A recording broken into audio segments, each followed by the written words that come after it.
We're here for another one. What's the deal? Let's do it. Let's do it, man. Welcome, everybody. Welcome to the Unphased Podcast, the number one motivational show in the world, where we do our best to show you how to stay unfazed in this world that will definitely try to phase you. You know, I'm here, your unfazed sensei, Phazon McClurge with Mr. Real Deal McNeil. And ladies and gentlemen, we have a very special episode today. We have the honor of having Detroit's finest, might I say, with us today. Our guest today is a remarkable human being, a trailblazer, a visionary, but she is also the epitome, the blueprint for what a successful entrepreneur is. Starting with graduating from the illustrious University of Michigan, our guest has Uh-huh. had and continues to have a divine impact on countless individuals. She is the founder and CEO of Exalt Management, where she revolutionized the talent agency landscape, focusing on transforming and enhancing the mindset of high performing professionals across many industries, sports, entertainment, business, and many more. Additionally, her philanthropic, that's a tough word for me to say. Spirit shines through her nonprofit, the Mentorship, which I love that name. We got to talk about that too.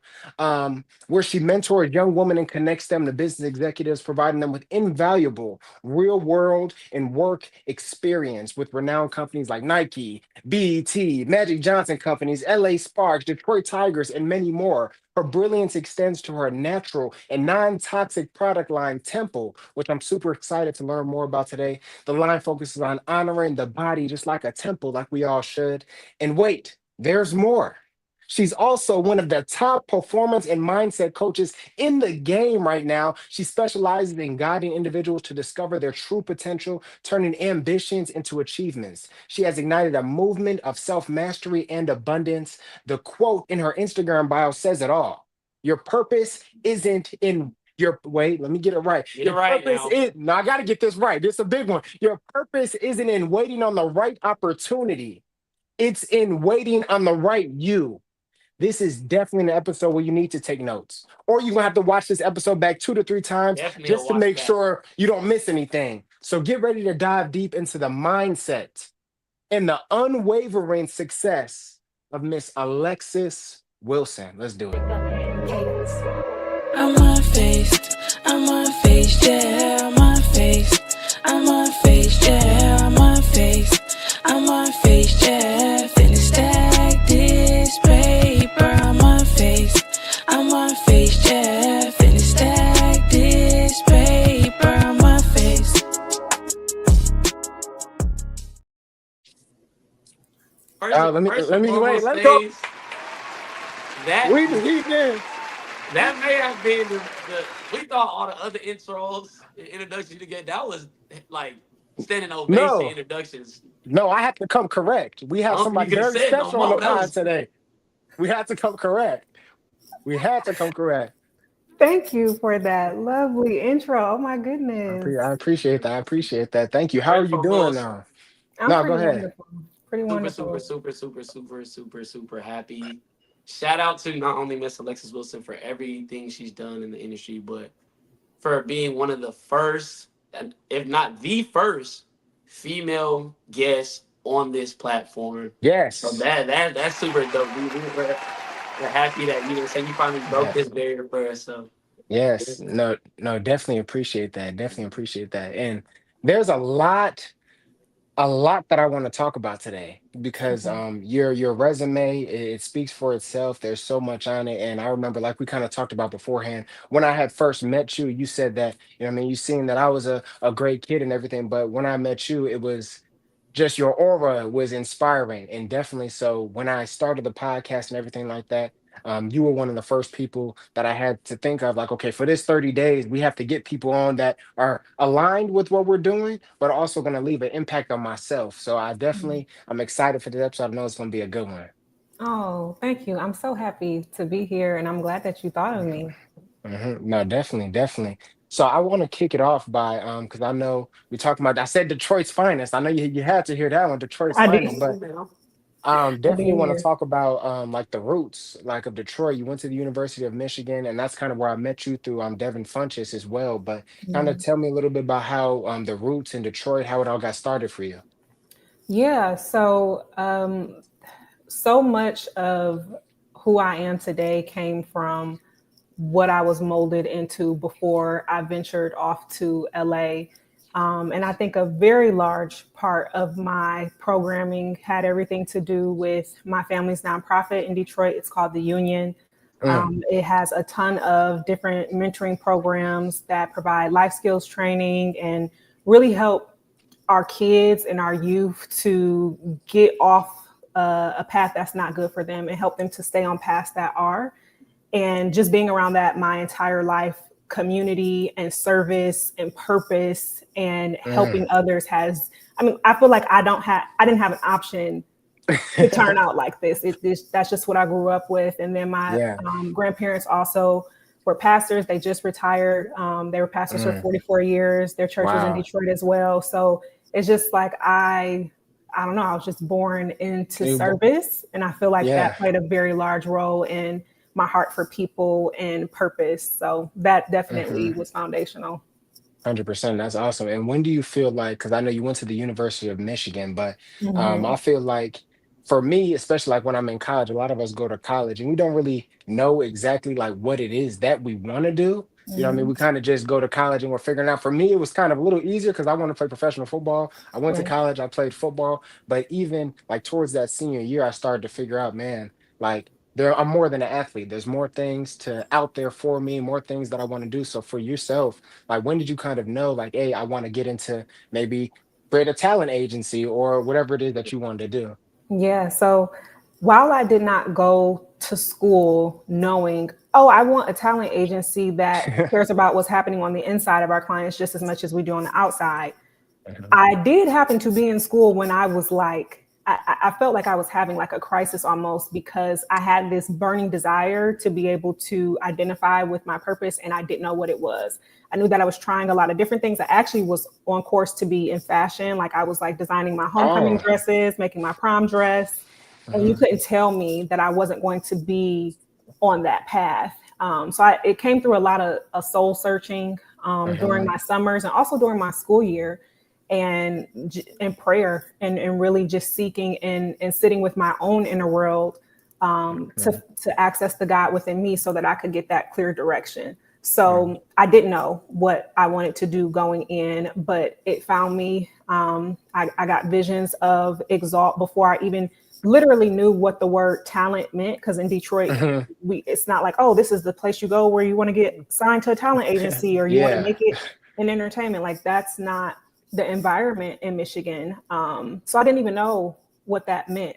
It was hard for me to wrap my head around it. It was hard for me to believe it was possible. And it took a lot of inner work to gain the confidence and the courage I needed to take that leap and to go to an environment that was going to be conducive to my growth for that season of my purpose, which was LA. That's big. Speaking on like environment, like how important where you're at is to like the development or those next steps in your life. I think that's huge. And even speaking on inner work, like what was like an example of some of that inner work that got you from like, I'm going to do fashion, I'm going to do this to like a 360. Okay, I'm going to start a talent agency and this is going to be my own thing. Cause I know like those are like apples and oranges. So how do you get from there to there and what does that inner work kind of look like? And I ask that because like myself doing the podcast, I know Real Deal McNeil here, like we are transitioning in life. We started the podcast, we're doing a lot of different things and it takes a lot of inner work. And even this 30-day pod that we're doing now has taken a lot of inner work and things that we're trying to work on as well. So I'd be curious to hear that. And before you even answer, I don't mean to just jump in there, but I also, if some way in this answer you can navigate what's something I'm more curious within myself, how do you manage to balance or, fathom the idea of juggling so many things you wanted to do? It sounds like myself, I want to do the fashion, I want to do sports, I want to get into entertainment media, this, that, and third, or whatever. But I just feel like I'm so overwhelmed all the time and I just don't know where to start, how to start, or when the right time is for me to transition from here to there. So yeah, that's a very valid thing, especially for people that are extremely gifted, which I'm assuming you are. If you have the desire to be in all of those things and enough, willpower to be like, I really need to do this, you're probably good at whatever you touch or you can get good at it. So it makes it hard to know because it's not like you're terrible at all these things and only can pick the one. So I can definitely speak to that. For me, the inner work, high level, was clearing all of the noise outside of me and taking my eyes off of external factors and putting them inward. So what that looked like very practically was reading a bunch of philosophy and stretching my brain and opening my mind up to possibility, because so much of this thing we call life and what we achieve in it really starts here, based off of what we think, what our beliefs are, even those limiting beliefs that are hidden, that we're unaware of, that were planted in us when we were 5 years old. So much of it starts in the mind. And so I knew that I needed to start conditioning myself more. I knew I needed to start thinking broader, thinking bigger. And I knew that however my mind was set up at the time wasn't allowing me to get to the answer. So I was like, well, I can't stay here. Like, I need to see other thoughts. I need to see what other thinkers that have come before me have said about this. I actually remember taking a course, and it was a philosophy course. And I told my teacher that I wanted my final paper to be on purpose being a key factor in human happiness. And she told me she didn't think I was going to find enough from French philosophers. And I did. And it was like one of my favorite courses that I took. So just stretching my mind, for one.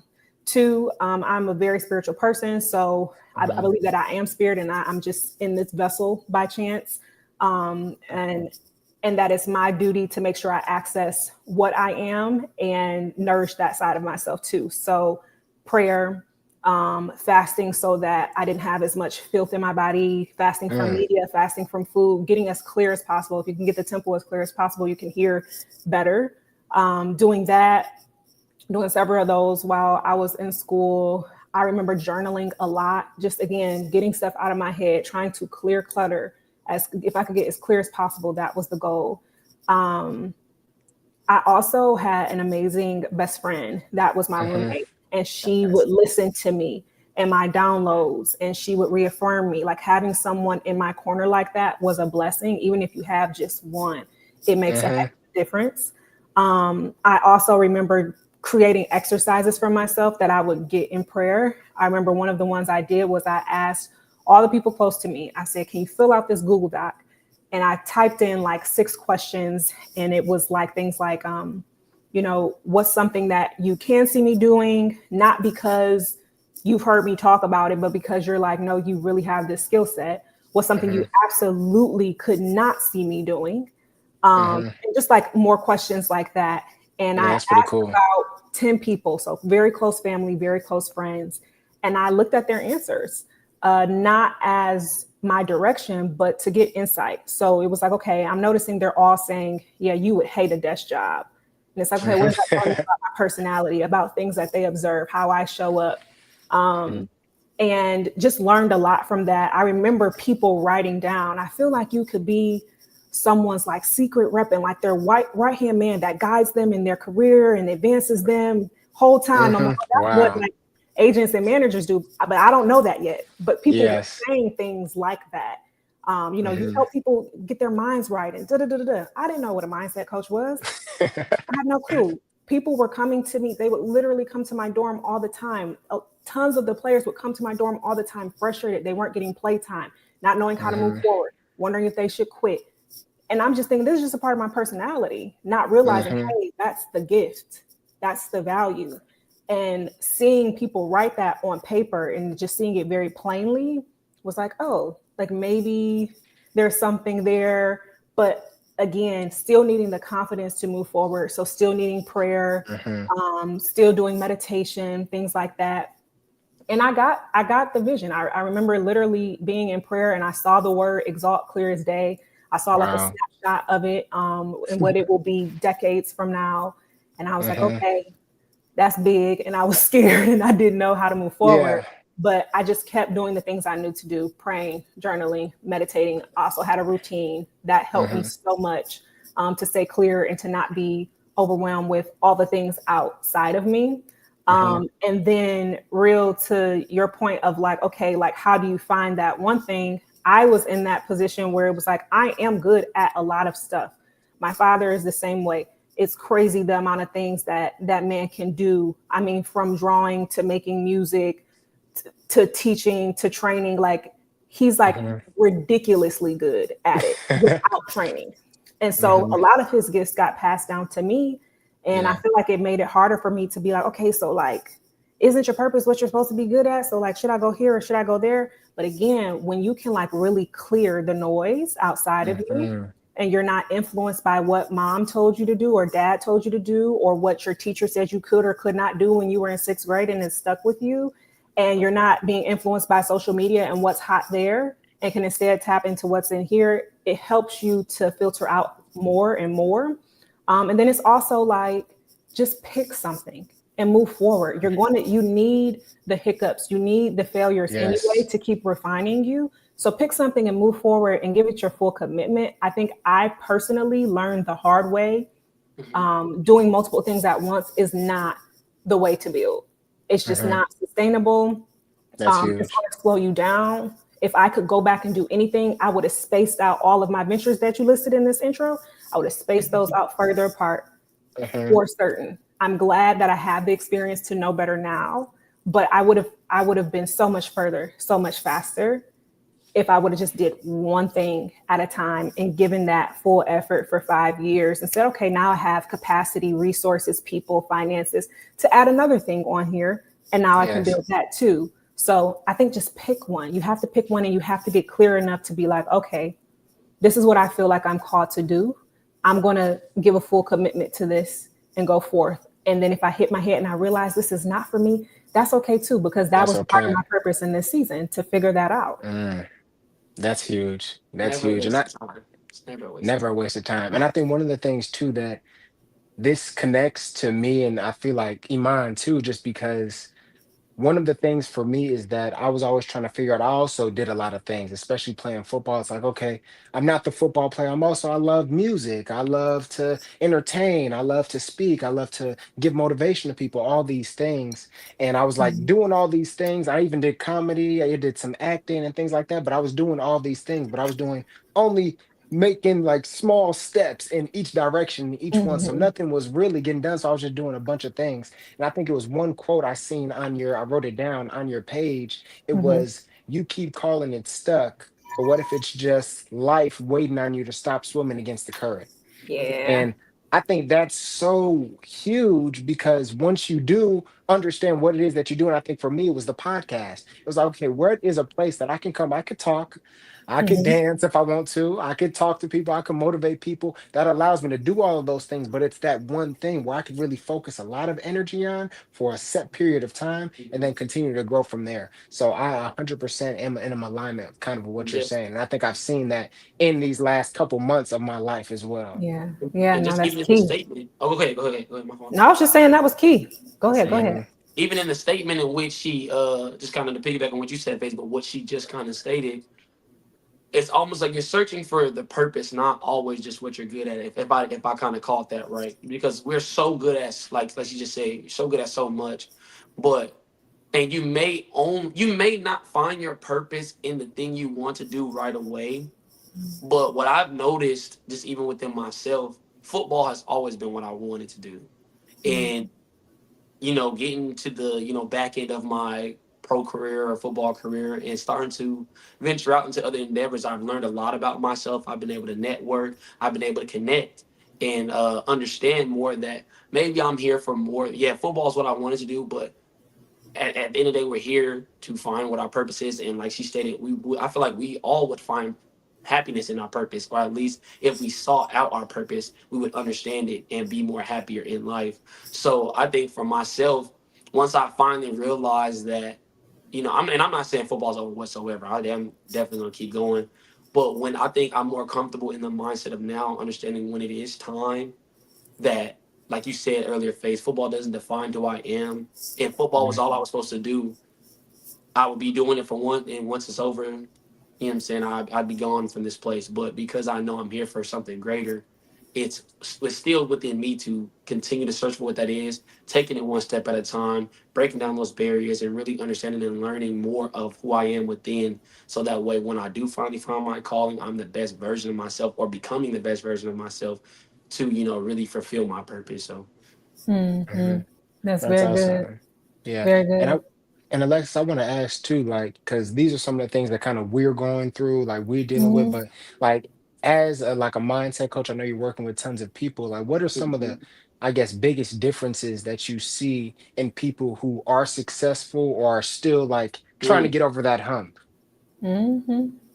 yeah. Uh, the people that I see that are successful are people that are super consistent in small ways every single day.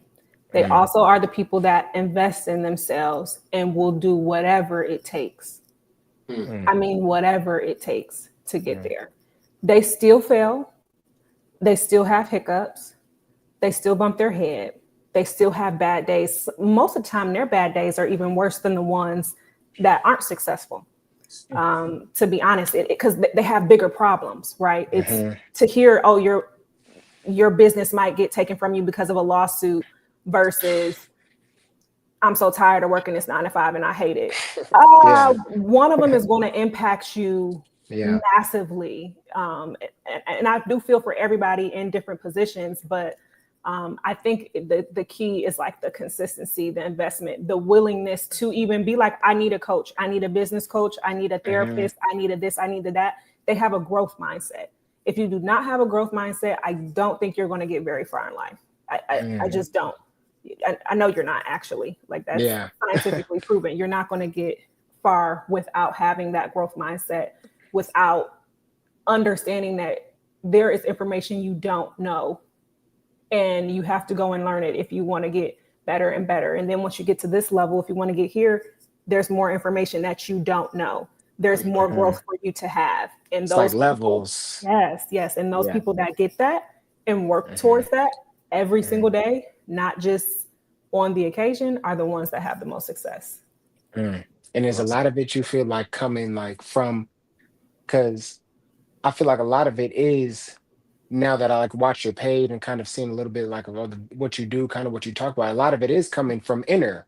You know what I Mhm. mean? Like from the most successful people, a lot of the stuff that they're dealing with, or even anyone, it's like it has to start inner. Like you have to change inside before the Yep. outside changes. So I would Yes. say, what is some of the work, like as far as on the inner side? I know you can like meditate and different things like that. Mhm. That's something I've dabbled in. I read a little bit as well. Like, what are some things that you recommend as far as anybody going through, like to make those first steps or changes in your life?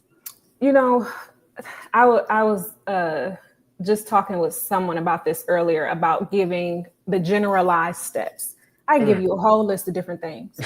The reality is, if you really want to move the needle, you have to invest in yourself because, Mm. again, it's levels to this. Yeah. So it's people that have been following me for years and they get a Hmm. hit of dopamine every time they see a post. They're getting value. They can go do an exercise I told them to do. Hmm. Wonderful. But then you have the people that are like, I need to move a little bit more because I'm not moving the needle right now. And the reason you're not is because you're applying great advice that is not specified to your particular situation. Someone just commented and was like, can you talk about environment? Because I love these tips, but I want to know how to apply them to my situation. I don't know your situation. Yeah. You have an environment in your mind first, then you have Hmm. one in your home, then you have one in your city, then you have one in your state, and you have one in your country. You have one in this world. And there are some commonalities across all of those.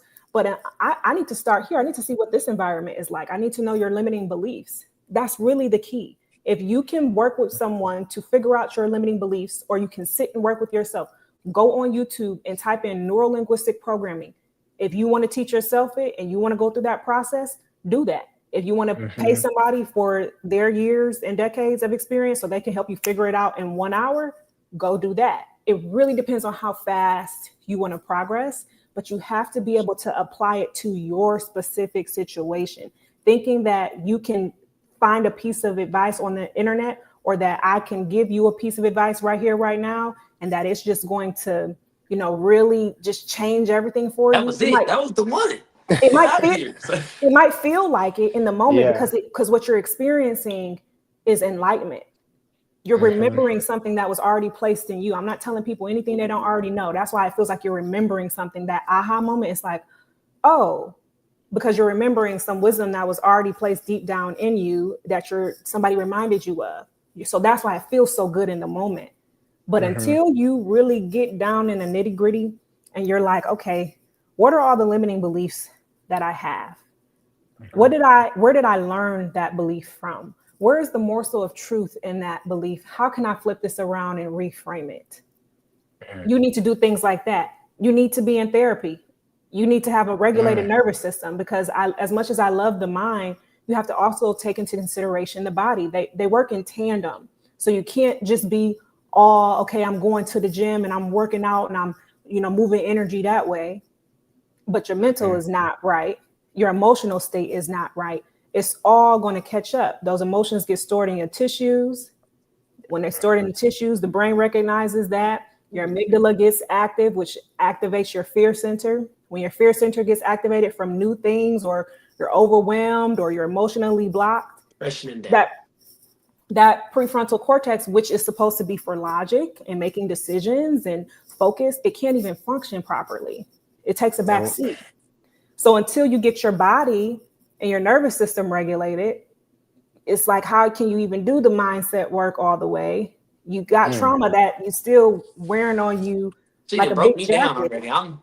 already. She must know. Is this? She got that Drake effect on me right now. Right, don't she make knows me. Like, it's just so much. Here, I'm sorry about him. Come on, Alexis. Sometimes you did the not. word Oh heating up. gosh. I gotta do it. That's my go-to. It's contagious, that button. If I feel it, I gotta. Yeah. Listen, you got to do a lot of work, and I don't want to sugarcoat this as if like I can give you an exercise and it's going to change everything. It's not. It's going to help you have a little bit more self-awareness, but you need to hire somebody, like, truthfully, or you need to be able to dedicate a lot of time to learning how your brain and body works, become an expert in it, and work yourself through those exercises. But even if you can't hire someone one-on-one, just get in community. Whether it's somebody's, find a mindset coach or business coach or a life coach that you like. Get in their community, get their tools, get their worksheets, be able to have some access to them. Or even if like how people go to church, it's the benefit of community and connecting with other people that have like minds and that are on the same path, right? It's helpful in that way. But it's the difference between that and having somebody lay hands on you and pray for you in your future one-on-one, because they know the desires of your heart. So it's like the difference between that, and then on the lower scale than that is a piece of content you find online, or you heard a mindset coach say to do this thing, it will help you. It's like, okay, you got to get to the nitty gritty and be willing to really, really like sit with yourself and examine this. You got to be willing to put the work in. 100%. And I think that's interesting. One thing you said too is about just like, you have to invest in yourself. You have to invest in somebody that's going to help you. And I think that's huge. Or involve yourself in a community where it's like you have people where you can talk to openly, or you can move the needle with. And I think one thing too, like I think I was watching like some of your old interviews, and it was just talking about like that mentorship program that you started in 2017. I kind of want to know, like, with that, if you could dive deep into like kind of what limiting beliefs you had, like specifically with yourself in starting that, because I feel like starting a internship program or a mentorship program where it's like you're mentoring and it's an internship program, that's a big step, especially in 2017. You know what I mean? So kind of I want to know a little bit about that, kind of some of the limiting beliefs you had about that as well. For sure. Yes, real.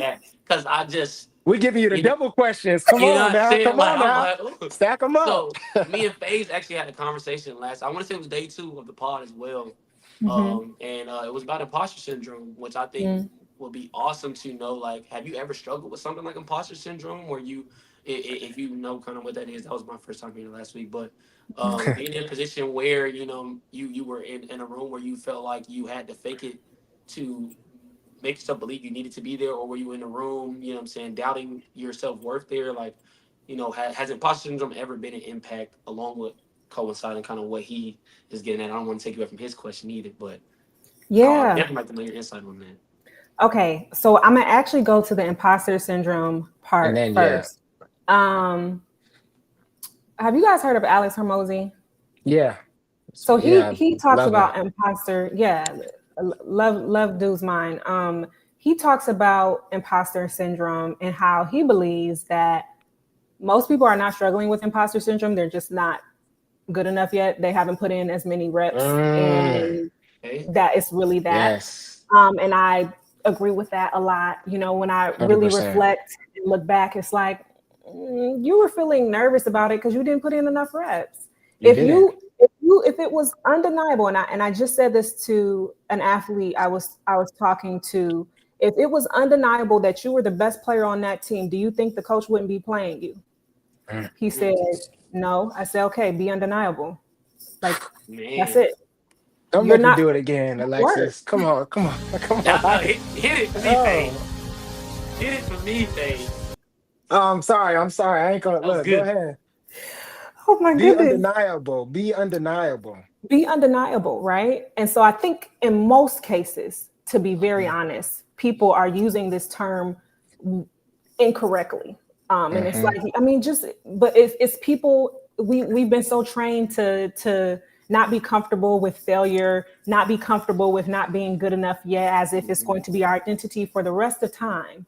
And it's mhm, not. Like, it's okay that you're not good enough yet. Are you going to go put in the work to be good enough? Are you going to go put your reps in? Because if you're going to go put mhm, your reps in, you don't have any worries. Now you just need to be patient and have enough mhm. faith in yourself that you're going to do what you say you're going to do so that you can get the Yes. output you want. But it's all about your income deposit. Now, I do think that imposter syndrome can be a thing, considering we live in a world where there are so many systems and structures in place that are not just, right? Yes. So there have been times that I have been in rooms, particularly at the mentorship, and it's not that I'm like, okay, I don't know if my heart is actually big enough for these girls. I don't know if I actually love what I do that much. I don't know if I deserve to be Mhm. here.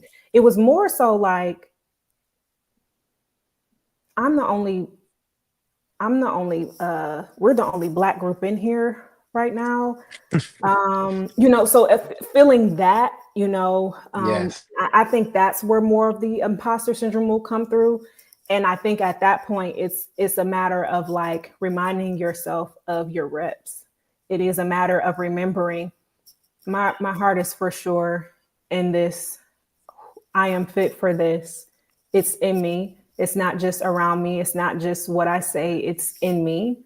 Hmm. I am supposed to be here, because if I wasn't, I wouldn't. It wouldn't have happened. So I Hmm. think that can be a thing, but I think a lot of times it's just a matter of like you don't have enough reps yet. You're not good enough yet, and you're feeling that you're not good enough, and you probably should adjust. Now, if you are in a situation where you're still like, no, I can't do it. I can't do it. And you've really put in that work. You need to sit down with a therapist, not a mindset coach. You got something that's going on Get that one. I can't speak to. That's a Yeah. therapy. That's a heart issue. There's Yeah. something there. So that's my Mhm. thoughts on that. And Um, no, Well Alexis, I think said. that's an Well said. amazing. No, I think that's an amazing conversation. Even just to stay on that, we were just talking about this kind of yesterday. We were talking about like the NFL. I know they're going through mini camp and things like that. mhm, And one thing that I brought up too that me and Eman always talk about is that a lot of, especially athletes, like particularly football, a lot of what we hear is there's politics. It's the mhm, game, it's the mhm, thing, and this and that. And I'm like, okay, I understand, especially being in there. There are politics. It is kind of who you mhm, know in the game. But mhm. sometimes I think it's 50-50 really. And the other part of it is You you're not good undeniable. enough. You're not undeniable. And Because if you there's were undeniable, so the politics many. will work in your favor. Exactly. And there's so many athletes that there's so many people that want to play in the NFL. Only 1% of the 1% of the 1% get to make it there. So if you're not undeniable in some way, so I think that is true that a lot of people don't Okay. look inside themselves and say, like, yeah, maybe I wasn't undeniable, or maybe I wasn't good enough, or maybe I It's need almost to like put the she work been in. on the last couple episodes with us. Yeah, She she just taking it yesterday, all. It's last week, like, she just bringing it all together. If y'all ain't believe it when we said it, we got a life coach right here, mindset coach right here, performance coach right here, letting you know firsthand like what we yeah, talking about. Yeah, it's yeah, the undeniable piece, because the politics yeah, would work in your favor if you were undeniable. They always do. It's a reason for that. exactly. And I think there's also this element with Phase, what you saying, like, you got to look at yourself. you got to know your arena. You got to know the arena that you're in. I am a member of the Recording Academy, and I often hear from my friends, they'll be like, well, you guys gave this person a Grammy and not this person a Grammy, and this album was clearly better. And, you know, people start talking about that type of thing. And I'm like, I totally feel you. And it's some things that I agree on where it's like, yeah, I like this project better, but I also can understand why the Academy awarded a Grammy. And I'm not talking about cases where they're, you know, it's clearly some things at hand where it's about, you know, race and things like that. Not speaking to that. Solely speaking to the fact that when you're receiving an award or recognition or a high title, whether it's in the Grammys or if it's in sports, wherever, they're looking at you holistically, because the reality is it is politics. So what these companies want to be able to do is to be able to profit from you. They want to know you can be a well-rounded person. Like in football, you can play really good, but he can play really good. And if we put his name on the back of a t-shirt, we're going to sell more t-shirts. So we're going to have to go with him. He has an image. He's more marketable. They're not just looking at your agility and the points. That's not the only thing off the that field counts. issues.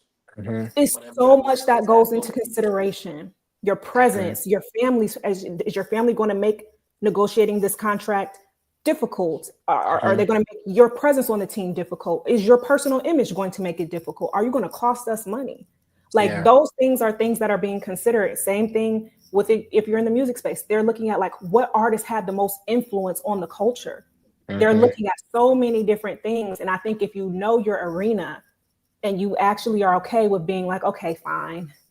Yeah, I showed up in this capacity, but when I look at the arena that I'm in and I understand the rules that they play by, and I'm honest with myself, I didn't make me undeniable for this role. Of course, not considering things where race or gender and unjustness is at play, but speaking outside of that. I almost wanted to ask for a take on Shador, but I'm like, that ain't this episode. Because you almost said something right there. I was like, you know what? What do you think about Shador? Well, we ain't gonna get into all that.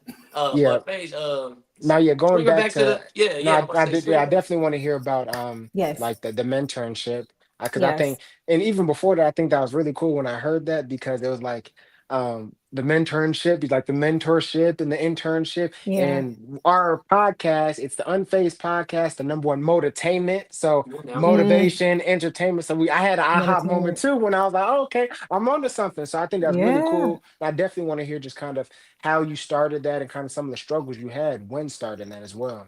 Yeah. So the mentorship started being birthed when I was in college in my senior year. And I was literally sitting and thinking about the access that I had and how I felt confident enough to go up to anyone and have a conversation. And my network was pretty expansive. You know, even in college, I was already doing partnerships with large brands. I was already working with talent, not even knowing, oh, this is called a sponsorship, or this is called a talent booking. Like I didn't even know. I was just doing it through like my student org that I was in. And I just felt like so privileged for that. And I was like, it's things that I know that can open these doors for other young women that I know they don't know. And so I just started writing it all down. And like when I looked at the list, half of it was like character building. It was grit, it was tenacity, it was mindset work. And then the other half was like business related skills and pitching and marketing and personal branding. And so I was like, okay, so I want to mentor them. And I also want them to intern so that they can have like real life experience and work on client accounts. It's like a mentorship. And so like the words just melded together. And I was like, yeah, that's what it's going to be called. And so I started building out the curriculum for it. I was in a program at U of M that helped me to refine it and had some mentors help me do that. Again, my family our nonprofit has been going for 20 years. So it's like I knew what to do. I had seen curriculums and it was like, okay, well, I'm gonna just write down the things that, again, like I learned and that I wanted to know. And then again, I had already spent those years digging, doing inner work, reading philosophy, reading articles on metacognition and neuroscience. There was so much Mhm. that I was like, ooh, like I got so many good articles to pull from and studies and this, that, and the third. And I just started building out the curriculum and again, sitting in quiet, meditating, getting downloads for the vision of the mentorship. And that's how our signature 12-week program was born, where they basically go through the character development, the mindset development that Exalt, the agency, ended up building out and contributing to. And they also got to work on Exalt clientele accounts. So they were having real life experience marketing products and things of that nature. And we partnered even with a few of our partners, like VaynerMedia, Gary Vaynerchuk's company. Yeah, stellar. They partnered with us on the marketing curriculum, actually. Wow. And so they were really, really learning robust, marketing information and strategy. And they learned all these things in this program. And then at the very end, we took them on an all expense paid trip to meet with our partners. So I remember when we were in Detroit, we took them to New York, and then our LA cohort came to Detroit so that we could have them experiencing polar opposites of environments. And so we would partner with people like Nike, like the Oprah Winfrey Network, Magic Johnson Enterprises, Ralph Lauren, and the girls would get to go into these companies. Right. I was like, I wanted this program for myself. Yeah. That's how I felt too. I remember actually the moment when I realized like, oh, I get to go in these places too. This is pretty cool. I was really, really happy with that. But the girls got to go into these companies. They sat with everyone from the executives down to the interns, and they got to ask them whatever. So they could ask business questions and, ask about numbers and trajectories. And I remember specifically at Magic Johnson Enterprises, they asked the president about dealing with depression, and none of the, execs would ever be thrown off by these kind of questions because they knew it was this kind of program. So they were able to connect with the teams. They got all of their contact information. They got to tour everything. Most of the teams will always put together really, really cool gift baskets and great experiences for the girls. I remember Nike gave them limited edition Virgil Nike shirts. It was actually a collaboration with Virgil and Serena Williams, and they said Queen on them. So they just took such good care of the girls. And even like with Ralph Lauren gave them a challenge, and it was like, okay, you guys have been learning about marketing and advertising. You have 30 minutes. Put together a pitch for this shirt that we're making, and it's being made out of 13 water bottles. So the girls were able to do that and pitch it to Ralph Lauren. So it was just amazing to see. Thank you. It was amazing to see the girls get that real life experience. Some of the girls had never even been on planes before. So it just was, the mentorship is very, very special to me. It's like my baby. And the interns are like my babies, and that's what that program is. And during COVID, we did a bunch of virtual programming and summits. We had Megan Good and Storm Reed and Roscoe Spears do some amazing workshops for girls all over the world, actually. So it's definitely a program that's near and dear to my heart. Wow, no, that's amazing. I think something like that is definitely especially when you're doing something like that and you're giving back and you're putting out so much, so many good things, I feel like are going to come back to you. And it's coming back to those ladies as well. So I think that's amazing that you got the opportunity to do that and bless all these people, because I think it's a very cool thing. Because when you do that, for myself, for instance, just trying to give back to people and different things like that, it has always kind of come full circle for me. So I think just seeing that, especially on the next level, because a lot of people like us don't get to go into these top companies or never get to experience, like you said, never been on a plane. So I think that is really dope. That's really cool. Thank you. Thank you so much. Yeah. Man, that made me. I'm trying to can I sign up? Oh my God. I was like, hey, who she ain't been? I was sure you could say something about BMW. I was like, all right now. I have not worked with BMW, but I'm sure we can make that happen. Okay, come on now. I'll be right there with you. For sure. For sure. And Alexis, and making some of and making the internship and starting Exalt and everything like that. I know I know it wasn't easy, for sure. It wasn't easy, and I know you had to lean on like different mentors or other people to help you get it going, get it started, and just go through things yourself. What was some of like the best advice you feel like you received from someone like during that time? Mm. The best advice I got on the mentorship. Well, I remember the way it was delivered, I did not like, because it was definitely delivered from a "you're going to fail. Mm, Um, this is stupid. You don't know what you're doing" place. And it was for a program that I was pitching the internship for. And, mm, you know, I guess to the man's um, to in consideration of where he was at, I was mhm, pitching and explaining the long-term vision, which I don't think I would be doing now because it's overwhelming to hear so many things at once. But I was also pitching that I was going to partner with L'Oreal Paris and this person and that person. And he was like, "That's unrealistic.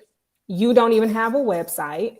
You're Wow. doing way too much, way too fast. I know business. That's not going to work." Like, oh, and he told me, "You can't," because I told him it was going to be connected to Exalt. "You can't decide you want to make money and then decide you want to give back. You have to pick one. I don't, it makes me not believe you. It makes me not believe that you actually care. Like you're just mm. you're trying to be this community person and you're trying to make money. It's like you need to pick one." And now I realize like he thought I was a fraud because he's a fraud. That's all that was. But Gotcha. Yeah, makes because sense. he can't do Imposter? that. That's Yeah. not in him to do. So I get from his viewpoint why that seemed like a lot. And L'Oreal Paris actually was my first partner that accepted the mentorship without a website. Actually, Alexis, don't make me do it again. I'm gonna they have were to. the Only they were the imposter first this time. ones. He told me a lot was impossible, but it all Wow. came into fruition. However, when I look Mhm, back at his advice, he also was saying like again to what we were talking about earlier that I was doing too much at once yep. Okay. and to scale it down and that wouldn't be sustainable. Delivery was crazy. Yeah. And he said a lot of other things that didn't pan out to be true. But when I look back at that moment, I'm like, I wish you would have just told me you are biting off a lot right now. And so that we can make Hmm. sure that you can sustain your plans. Why don't we make a plan that can gradually grow over time? If you want to do the partners, let's talk about how that's going to be scalable. Let's talk about how you're going to get more girls in the program. I wish it would have been delivered like that. But that advice of like, hey, we might need to pace this. Definitely wish I would have had that delivered in a kinder way so that I could have actually received it. And then I Hmm. also think there were moments in which, the mentorship was just in the beginning really coming out of my pocket. I feel like I was a well-paid college student because I was like doing eyebrows and hair, and I also was working at Shea Moisture remotely, Hmm. and I had money coming in, and so I Hmm. was able to do that. But it also over the years it began to weigh on me, and people would give me words of encouragement about my faith, and they would always talk about how I had a childlike faith in a very positive way of like, keep your faith strong. Believe that if you've been called to do this, you will be given whatever you need to make it happen. And I was every single time we started having donors donate to the program. And donors have continued to be like a crucial part of the mentorship happening. And Wow. then even just getting the advice of like, okay, you got to get a board in place, a structure in place that can function where you don't have to be doing the absolute most and can just lead the program, continue to get these fire partnerships, continue to be the face, and go get the funding that you need to do this in excellence. That part for me at this stage with the mentorship and how quickly it was growing, it was like, Hmm. okay, like we do need more funding so that I can have people come on and help us to get these things done and make this program happen, because people get burnt out and working for free. As much as I want everybody to love the program as much as I do, Come on now. I can't expect that. So Yeah. getting that advice was definitely important advice. Gotcha. And where is the mentorship at now from Yes. where it actually started when you started it? You're still in my questions phase. But come quick now. I'm trying to like, I don't want to interrupt. Yeah. So You say in terms of what the mentorship has achieved, we went from, having this light curriculum built out. It actually used to be like an 8-week program. Then we started growing it out more and more as our partners helped to build it out. And we made it a 12-week program, was able to get a board, was able to have people helping. Wow. We ended up also starting a fund to be able to provide micro grants to Black and Brown young women who were in entertainment, media, sports, or fashion. We've done incubators, so like a mini incubator where we were able to provide them with like mentorship so that they could have check-in points and not just the money. And they also got the support that they needed from industry leaders that were in whatever field their business was in as well, which is something I really wanted to do. The micro grants, were those for the women in entertainment that were there starting businesses that had like Yes. some sort of, okay, nice. Wow. Yes. That's really dope. Starting businesses or already had businesses and needed a cash injection. Wow. I think the last one we did was a young lady who had a production company, and we were able to pair her with amazing directors and even someone from the Oprah Winfrey Network, Paris Simpson. She's been incredible and been in support of the mentorship, and was able, actually is who connected us to the Oprah Winfrey Network. So yeah, we've done a lot of different things, and right now we're paused because I do want to work on the structure of things. I do want to get more funding so that when we come back, it's like, cool, everything is in a row, everything is tight. It's not Alexis having to do the most to get things done. It's more sustainable, it's more scalable. So that's what we're working on right now. Okay. That's awesome. And I feel like one thing that I wanted to know too, just like, because with the podcasting, it is a business, like at the end of the day. And Oh then yeah. like anything else I do on the side as well, like I do a little bit of real estate as well, like handling that business and things like that. What is, I feel like there is power in partnership. I feel like For I've always sure. always heard that. What do you feel like is some of the steps that you've taken or some of the advice you could even give to like acquire partnerships or be in those same rooms where it's like, okay, I can go to a Nike or I can go to somebody or I can present myself in a way where I can obtain not maybe not the biggest ones, but even small or business, mom and pop shop to go out there and get partnerships. Yeah, I think if you want to get partnerships and partnerships where we are talking about brands like a Nike or whomever, like high level, you have to be able to communicate the vision clearly and concisely.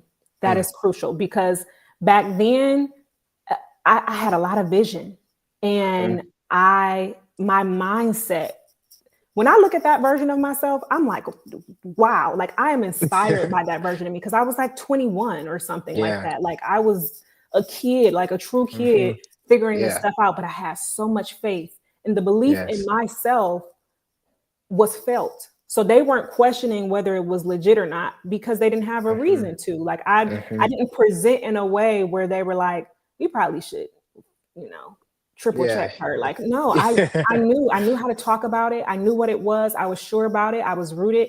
And again, I was dedicated every single day to making sure that this program happened, to making sure that I knew the information that I would be teaching, to making sure that that curriculum could flow out of me like a river if it needed to. And I could speak about it and I could sell that vision. So knowing how to sell, knowing how to communicate, knowing your messaging is crucial. And then having the mindset that it's possible for you. If you don't believe that it's possible for you, you shouldn't expect for anybody else to believe that it's possible for you. And they also are going to feel that disbelief on you, and it's not going to make them confident about moving forward with you. I think 100%. if you can get really like, just get scrappy. I don't even remember how I got to each one individually, but there are specific cases in which, like for L'Oreal Paris, for example, going through so many people, and then that letter, the request getting passed up and up and up and up and up until it got to somebody that could say yes. Wow. And I knew the person that I was reaching out to had just started at the company and that they weren't going to be able to get the yes. And I think a lot of people stay stuck there. Well, I don't know the CEO and I don't know doesn't matter. Do you know somebody at the company? Can you get inside of the company? can you have someone advocate for you on the inside? If you can get someone to Yes. advocate for you on the inside, that's a good thing. Even when I'm Sneak into the pitching, company. sneak into the company. Oh, If you, even when I'm pitching my clients for brand partnerships or things of that nature, I'm always going to go to someone at the company. I don't care what their position or title is. I want to know, can I say this clearly to my friend or to my friend's friend so that they understand what my request is, understand the value it's going to bring to the company, so that when they go and they ask their boss or their boss's boss, there's no questions and it's like, oh, this makes sense for us. And you got to make sure you're bringing value add. I knew that if I wanted to bring those girls in, I had to make sure that the company, and most companies did get it, but I made sure that it was made in a way of like, if you want to support young Black and brown women and be a brand that actually puts their money where their mouth is, you should be a part of this. This is going to give you an awesome opportunity. We're going to post about it.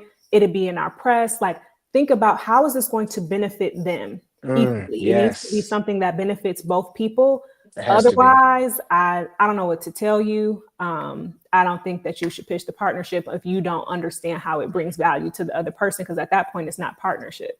Yeah, it's not. You can't just go to Nike and be like, hey, like, we just, I got See who everything we good. is. I'm the best. Like, Let no, us just on. sign me. Yeah, no. You have to have some type of something that it has to work both ways. You have to be giving them something in return in exchange. They have to be able to look at the product and be like, wow, okay, we can benefit from this as well.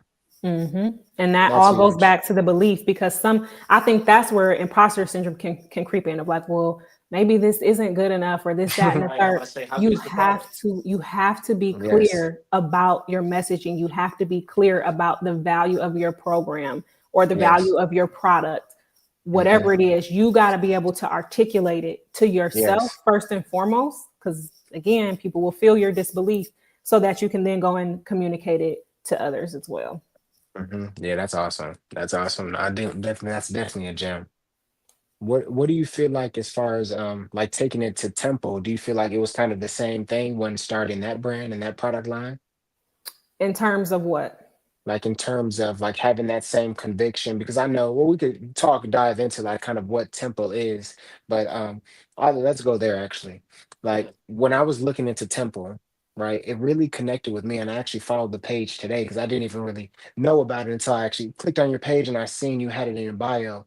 But it's actually something that hits close to my heart because my mother, she was diagnosed with a rare autoimmune disease. It's called stiff person syndrome. So in dealing with that, she's been dealing with that. That's probably the majority, feels like the majority of her life now, of 20 plus years. And she's been going through that. It's been a lot of struggle, a lot of things that we've had to go through.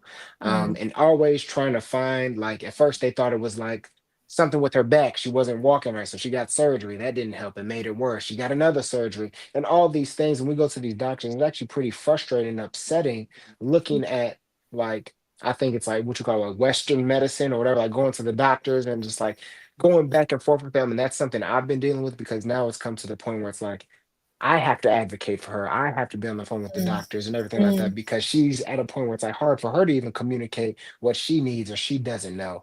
So when I seen that, it's something that I've been looking into for a long time, but I didn't really have any direction on where to go as far as like natural medicines or just natural things that we use, soaps and makeups and food and stuff that we're putting into our bodies. That could be an amazing first step for her in order to heal her body because I'm like, she's going through what she like.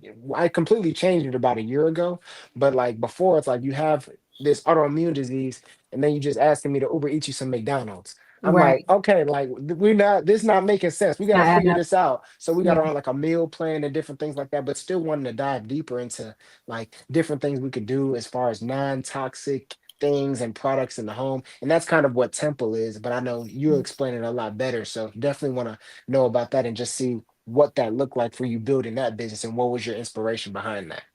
Yeah, I mean, I honestly feel like your story about your mom and her having this autoimmune disease that has now made you be like, okay, we need to be careful about what you put in and on your body because that can make this worse or better.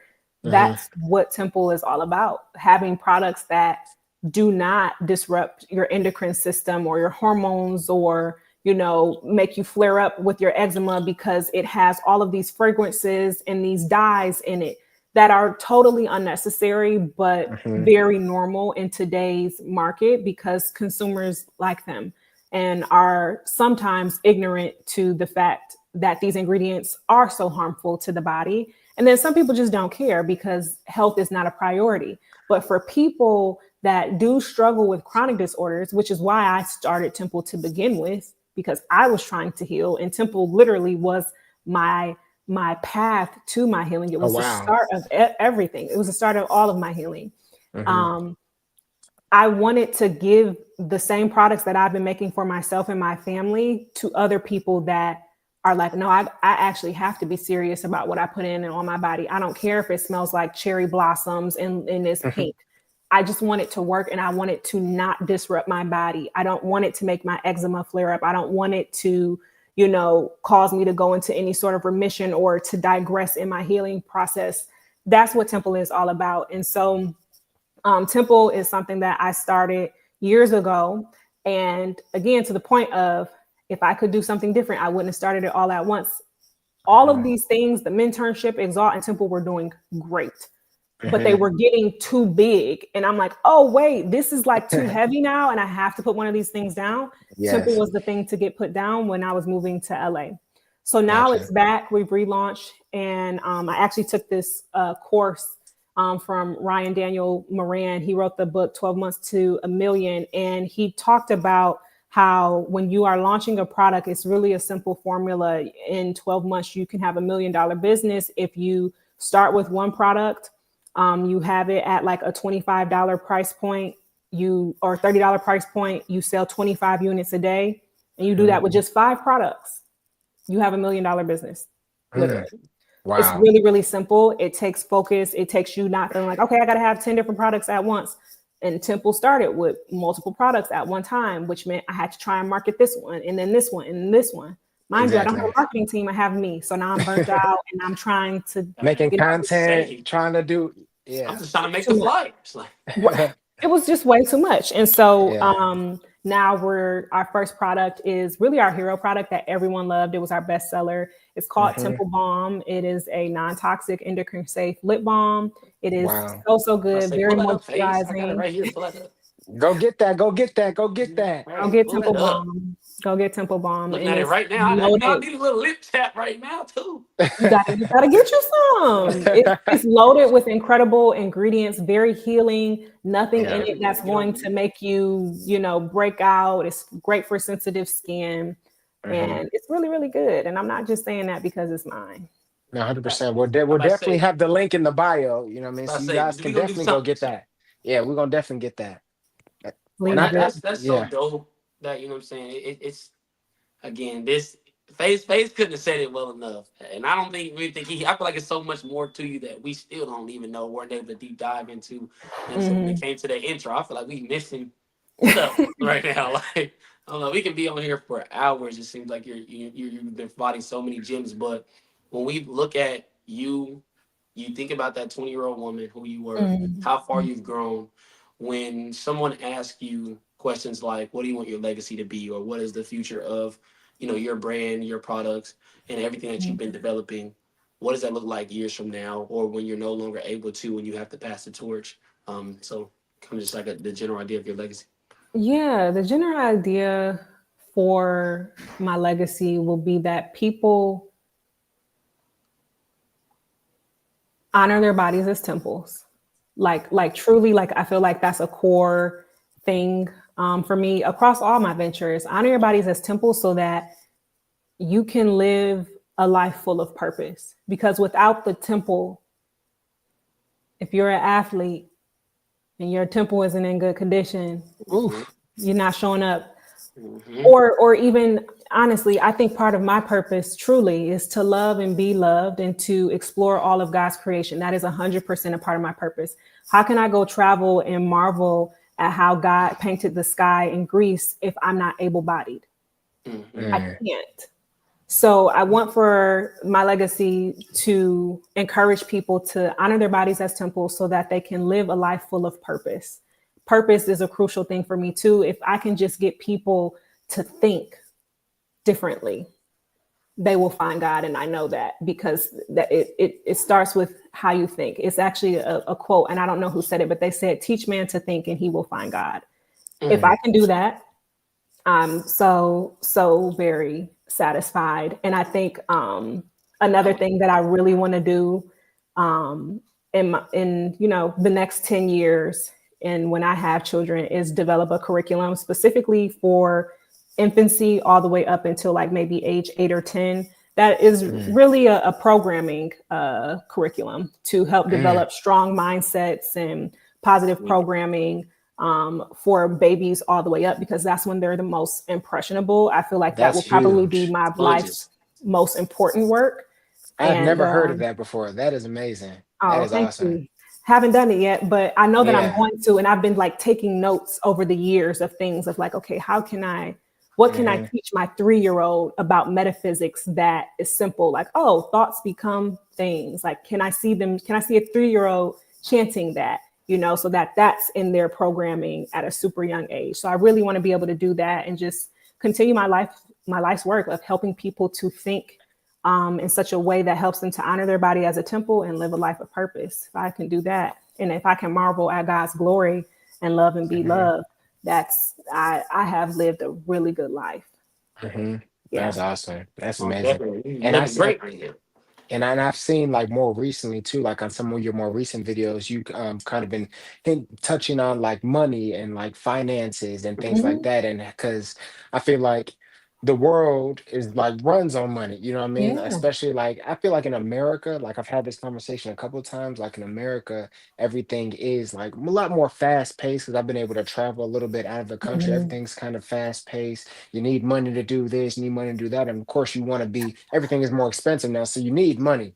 But I feel like a lot of people have negative relationships with money or finances and stuff like that. So I would love for you to just touch on some of the limiting beliefs that deal with money or things that hurt people with that. Limiting beliefs for sure. I know you said a lot about that earlier, so I was waiting till we transition into the more financial, because I saw all your financial videos, but definitely would love to understand what you feel the take is on limiting beliefs and why we're so surrounded when it comes to the financial aspect of that.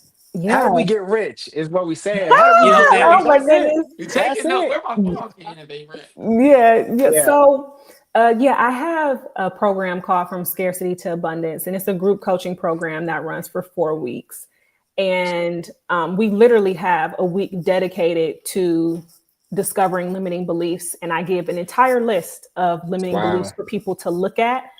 Some people already know their own, but I give the list because, again, limiting beliefs are not things that you consciously know most of the time. Most of the time it's something that's way at the back that you don't even realize that you have, that has been driving the boat, and you're not even aware of it. And so I give the list so that people can be like, I do kind of feel that way. And they come through and they circle which ones they relate to. And we work through like a reframe, like a neuro-linguistic programming reframe to help them unpack these limiting beliefs, see where they came from, flip them on their heads, reaffirm things, reframe things so that they can set themselves free from that belief. Some of the common ones, that people have is I'm just not good with money, or money is evil, or you're going to be an a-hole, or only a-holes have money, or things like that. And it's things that have tried to come from good perspectives, like the a-holes with money. When we think about media and we think about the villain, when you're watching TV shows, it's normally from the millionaire who's so out of touch with life, doesn't have any empathy, right?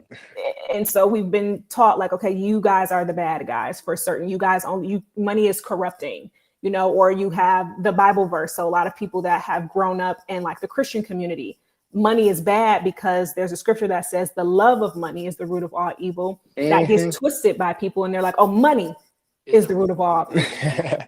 Really the love of anything in such a way that it becomes an idol in excess is evil. Like anything that you make an idol, that is a thing, that's a problem, because it's literally a thing. What are you doing?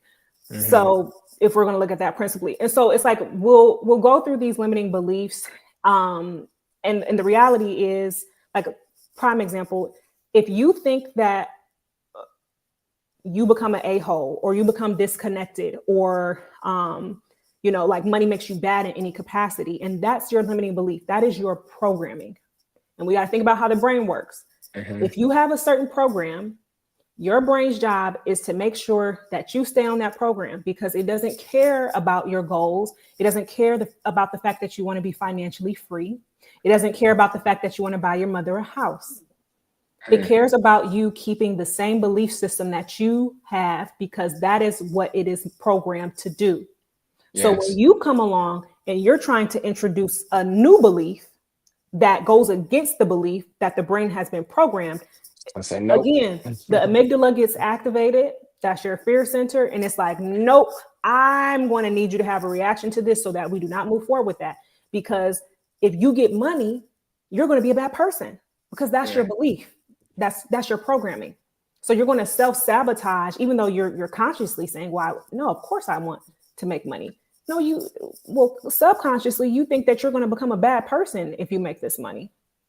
So until you're able to get to the root of things and flip that around and say, well, the reality is, if I had to look at this for what it was, I understand that it's really just a belief, because I do know this one person is actually a really kind millionaire. So I know whatever I'm thinking about money being bad is not an absolute truth. It just so happens to be what I believe. So once you understand, like, okay, it's not the truth, you can then work to, okay, well, what is the morsel of truth in that? Well, the morsel of truth is that people that do prioritize money or anything over humanity, over love, they probably are going to have some issues. And those type of people do exist. So that's the truth in that is real, and that you do see it in media all the time. But then when you come to the reframe, your reframe is like a very realistic affirmation, I would say. So not an affirmation where you say, I'm going to be a millionaire, because again, that is going to be in opposition to the limiting belief you have.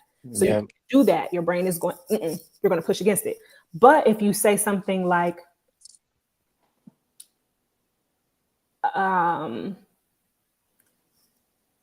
money can be used for good or for evil, and I am so excited to use my money for good.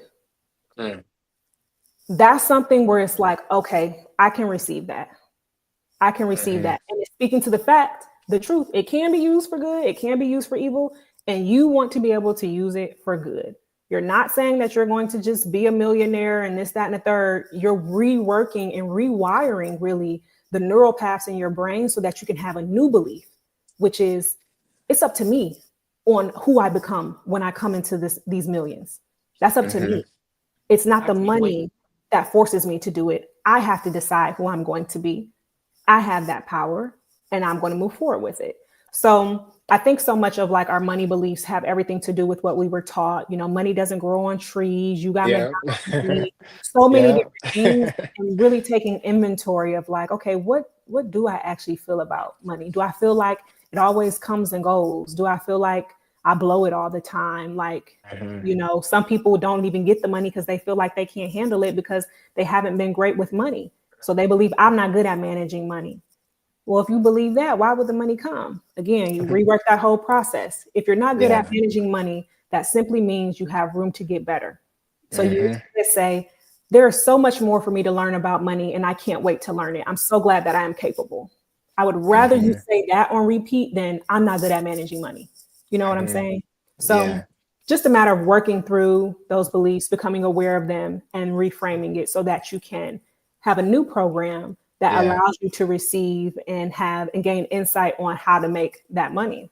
Yeah, you had a really good one on your page as well. It was like when you pay your bills, instead of being like, oh dang, this is expensive, saying that like, oh, I'm so happy that I'm able to afford this. You know what I mean? Like just that little reframe right there, like looks at it completely differently. And I know there's a lot of people, I think it's like Lewis Howes, I think it's his name, his podcast. I watch his podcast a lot. He's talking about like money comes to me abundantly and freely and things like that, like saying things like that. And then he just finds money like all over the picks, and then you're attracting it to yourself. So I think that's pretty cool. And And I then think Yep. even on the go ahead, E. I was about to say, I also like, I like, first and foremost, I love the way she speaks, the way she talks, everything in which it's very much half cup cup half full, excuse me, or Yeah. whatever. It's everything it's the way she shapes her mindset. Like you can find the positive in a situation, or at least the way to view something positively to make it become better than what it is. It's almost like, Proverbs 18:21. And just so I don't butcher it, I had to pull it up. But death and life are in the power of the tongue, and those who love it and indulge in it will eat in the fruits of its labor, or you know, Mm-hmm. otherwise basically speak life into your situation, into your Mm-hmm. business, into your finances, into the Mm-hmm. thing that you want to have a positive impact. If you're always speaking negatively on something, Yes. that's what it's always going to feel like, or that's the way the Sure. results are always going to impact you. So every time she's shared an example of something, she's always been able to counteract it with something positive, even on. And I swear that was like the hardest thing about making that flyer is figuring out, okay, it's too much gems on here. I got to just pick one of Mhm. these good quotes and just run with it. If I could have made a flyer just of quotes, we wouldn't have had enough paper and sheets. So Yeah, and I I, think I, that's I that's love one the thing too. mindset. Yeah, that's huge. E. I think that's a huge point. I think that reminds me something I kind of live by is like the man who says he can, the man who says he can't are both right. You know what I mean? So I think that's something I've always liked to live by. It's like if you think you can't do it, yeah, you can't do it. If you think Mm-hmm. you can, you'll find out a way, and God will open up the world to you to become your library. And you will give you the tools to figure it out. So I For think that's sure. definitely huge. And then the last thing I wanted to say as well is this kind of even further on the money conversation I seen. There was one video that went viral on your page. It was the one where you're having a conversation with the young lady and you were asking her about like she said she wants to become a millionaire through lashes, makeup, real estate, and Mm-hmm. this, all that. And that conversation was so powerful Mm-hmm. because I feel like that is a lot of us in that situation. Is like we say, okay, yes, we want to be a millionaire, we want to do this, and that. But it's like, okay, what does that person who is a millionaire in lashes, in real estate, or whatever it is, what does a day to day look like for that person? Like, Man. what time does that person wake up? Like, what does that person eat? You think that person's working out? Are they going out? Are they hanging around? And I think that was something that in my life, I think especially last year, well, I've kind of always been like that, Mm-hmm. but I try to always, if it's working towards what I'm working towards, it's okay. But if it's not, I kind of separate myself from it. So a lot of times I find myself being alone or a loner because just on the outside, a lot of things don't end up aligning with me. And I just had to be okay with that. So I think that was huge.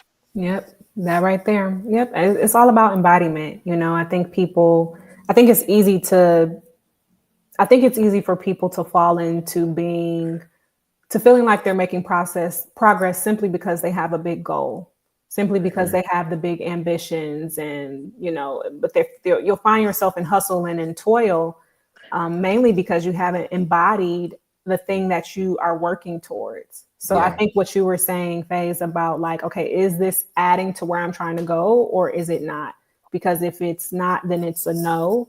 That is what embodiment is. If you want to Mhm. be a chef, but you cook once a week, we might need to reevaluate things. Do you really want to be a chef? Is it something Yeah. else? Because what's going Yeah. on here? Because I'm sure the chef would be practicing the craft. I'm sure the chef would be understanding the molecular structure of food and how under heat it's going to do Mhm. X, Y, and Z. Like you have to embody, And and at the least, you'll be cooking.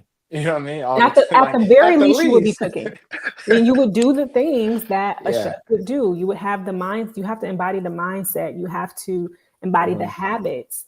And that Hmm. is actually how you accelerate things, because Yes. you're literally going to simply become the kind of person that would make $1 million, that would be a, pro athlete, Hmm. that would become a chef. You'll naturally blossom into that a Hmm. lot faster than if you're just like kind of glazed around and not really practicing embodiment and are just like doing really tactical, rigid things, and you're not staying committed. It's just like, why you shouldn't even Yeah. expect that to come into fruition. You shouldn't exactly. And Alexis, I will keep you on here all day. I got a million questions, Now, before we but get I out of here, though, appreciate, yeah, I appreciate your time. I want to end it with this final. Unless you have another question, you got another question? I got a quick hot Y- three. Okay. Go ahead. Oh, Okay, Just a hot quick three. hot Go three, ahead. something okay. fun, Go light, Hot ahead. fun, Go three. real Okay. ahead. quick. Okay.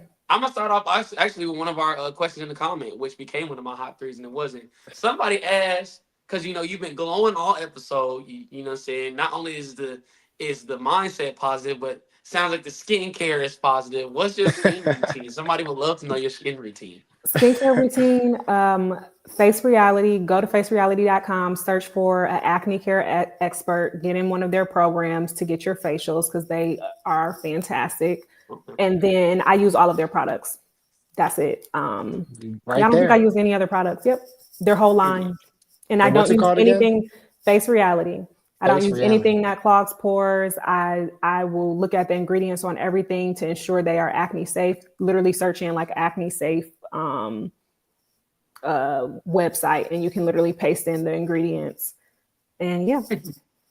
Perfect. That's awesome. Next question. Oh, wait, I'm sorry. Go ahead. Also, I have a red light mask. I recommend that. I also have a frequency wand. I forgot about those things. Frequency wand, and I use castor oil under my eyes at nighttime as well. I feel like you can use castor oil on everything. I've been using it in the dreads. You know what I'm saying? You can. Next question.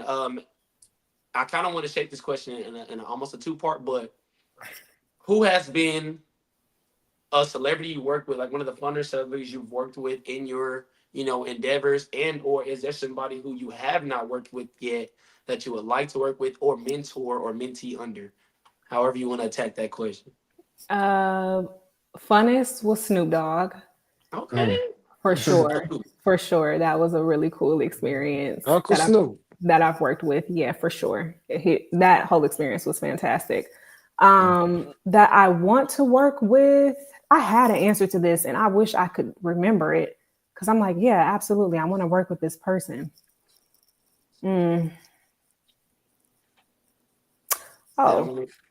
Oh, wait a second. There we go. Yes, 100%. I want to be mentored by Oprah Winfrey. Very, very bad. Yeah, Oprah. And that's going to happen. Oh, my bad. My bad. I don't think you needed to take him to church on that one. I know that's a big one though. That's going to happen. That's going to happen for certain. Definitely Miss Winfrey. Speaking life. And final question before we get out of here, or before our phase ends with our question of the day. When it comes to, you're very positive, motivating, entertaining, changing the mindset, but when it's just you and your RAM, cameras off, not really looking to motivate anyone, what is, whether it be a fun hobby, your escape, and or maybe a fun go-to favorite snack, or healthcare routine, whatever it is. What do you do behind the scenes? Oh, I'm going to go to a garden. Or go to the beach. I've been visiting back home in Michigan, so I've just been going to gardens that I can access. In LA, I'm going to the beach. I'm going to the pool. I'm going to go climb a mountain. Any like outdoor activity. I love the sun. I love the sun so much. I love watching the sunset. Sitting on my balcony, feeding my hummingbirds makes me very, very happy in the sun. Yeah. Like that makes me so happy. So yeah, that is definitely my thing. And then my favorite snacks, popcorn. I love acai bowls, and I love tacos. There we go. Acai bowls smack for sure. There we go. Thank you for answering the hot three. That's awesome. And then we want to top it off with our question of the day. Alexis Wilson, it's been amazing having you on the pod. You've answered this question probably like 50 times already throughout the conversation, but we're going to bring it back so we can get a good clip here too. But so the podcast is the Unphazed Podcast. It's a play off my name as well, but it also means a lot because it started coming from my mother, like with everything that she's going through, like she's unfazed by SPS, the stiff person syndrome, everything like that. So that's kind of where we started. So the question is, Alexis, with everything going on in life, in your life personally, and in just the world in general, how do you stay unfazed? Cue the music. I stay unfazed by nurturing my inner world enough for me to experience a change outside of me and not being dependent on something external to bring me joy. I find the joy from within first. Wow. That is amazing. Now, That's as much amazing. as much great stuff she dropped, that's all you gotta say. You That's gotta it. say That's no it. more. That's That's it. it. Don't give him no more. Don't give him no more. That's That's it. That's it. Y'all want some That's more? Y'all it. tune into her, man. Tap into her pages, all the great projects and organizations she has in. Yeah, There's, yeah. And there's if you want to plenty do that, more Alexis, of Miss too. Wilson to go around. Yeah, where can yeah. they find you on all socials? For Yes, sure. Lexalt is my handle everywhere. Lexalt. There are a ton of fake TikTok pages. It's Mm. just Lexalt. If somebody reaches out to you for anything other than that page, it's not me. It's not her. It's not her, So, ladies and gentlemen. And we're gonna have everything in the description too. We'll have the Instagram, we'll have the temple, link to temple and everything like that. So perfect. definitely go check the description. We Shit. appreciate you, Alexis. Everybody, this is day 8 of the 30-day pod. We appreciate having Alexis on there. It was an amazing episode. One of the best we've had so far. Stay unfazed, everybody. Thank you so much. Thank you. I'm unfazed, yeah.